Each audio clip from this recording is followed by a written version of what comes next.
بسم اللہ الرحمن الرحیم۔ السلام علیکم ورحمۃ اللہ وبرکاتہ۔ آج کا میرا ٹاپک ہے 4 دعائیں۔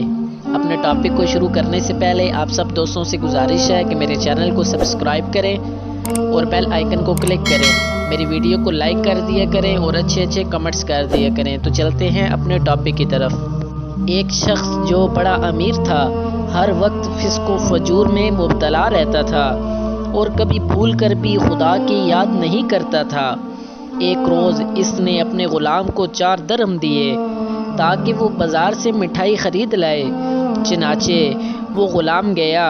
راستے میں اس نے دیکھا کہ ایک جگہ حضرت منصور رحمت اللہ علیہ ایک مجمع میں واعظ فرما رہے ہیں۔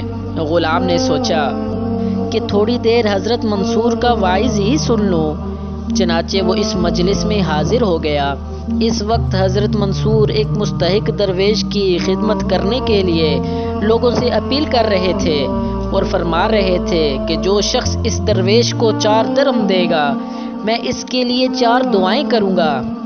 غلام نے دل میں سوچا کہ 4 درہم جو میرے پاس ہیں میں اس درویش کو دے دوں اور 4 دعائیں اپنی مرضی کے مطابق کرا لوں۔ چنانچہ اس نے وہ 4 درہم اس درویش کو دے دیے۔ حضرت منصور نے فرمایا کہ جزاک اللہ، اب بتاؤ کہ میں تمہارے واسطے کون سی دعا کروں؟ غلام نے کہا، پہلی تو یہ دعا کیجئے کہ خدا تعالیٰ مجھے غلامی سے آزادی دے دے۔ دوسری یہ کہ اللہ تعالیٰ میرے مالک کو توبہ کر لینے کی توفیق دے دے۔ تیسری یہ کہ مجھے 4 درہم اور مل جائیں۔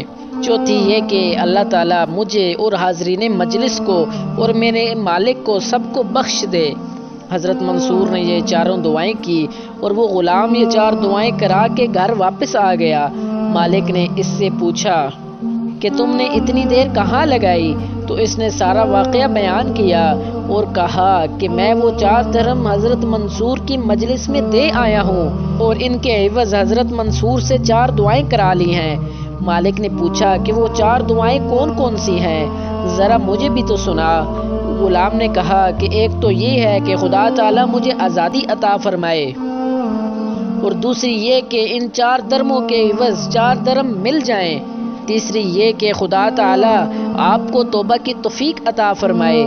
چوتھی یہ کہ خدا تعالیٰ مجھ پر، آپ پر اور حضرت منصور اور سارے حاضرین مجلس پر اپنی رحمت فرمائے اور سب کی مغفرت فرما دے۔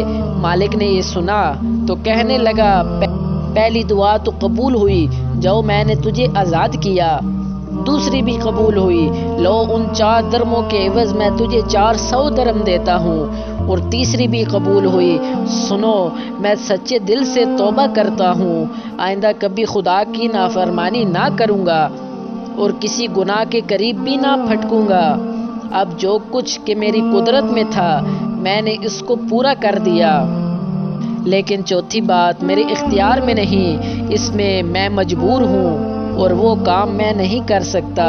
اسی وقت ہاتف سے ایک آواز آتی ہے، اے بندے، جو کچھ تیرے اختیار میں تھا سو تم نے وہ کام کر دکھایا، تو جو کچھ ہمارے اختیار میں ہے رحیم ہو کر ہم وہ کام کیوں نہ کریں جو ہم نے تجھے، تمہارے غلام منصور اور سارے حاضرین مجلس کو اپنی رحمت میں لے لیا اور سب کو بخش دیا۔ اللہ کے مقبولوں کے مجلس میں شرکت موجب رحمت، حق اور باعث نجات ہے، اور مستحق کی مدد و اعانت سے اللہ تعالیٰ خوش ہوتا ہے اور مدد کرنے والے پر رحمت فرماتا ہے۔ اور یہ بھی معلوم ہوا کہ اللہ کے مقبول بندوں سے دعا کرانے میں مقصد جلدی حل ہو جاتا ہے۔ حدیث قدسی یعنی میرا مقبول جب مجھ سے کچھ مانگے تو میں اسے ضرور عطا فرماتا ہوں، جلد ہی سنتا ہوں۔ اور یہ بھی معلوم ہوا کہ بزرگوں کی دعاؤں سے گناہ گاروں کی کایا پلٹ جاتی ہے۔ اسی لیے شاعر نے کیا خوب لکھا ہے، بزرگوں کی دعاؤں سے بدل جاتی ہے تقدیریں۔ پیارے دوستوں، اگر آپ کو یہ میری ویڈیو پسند آئی ہے تو میرے چینل اسامہ آفیشیل کو سبسکرائب کرنا مت بھولیے۔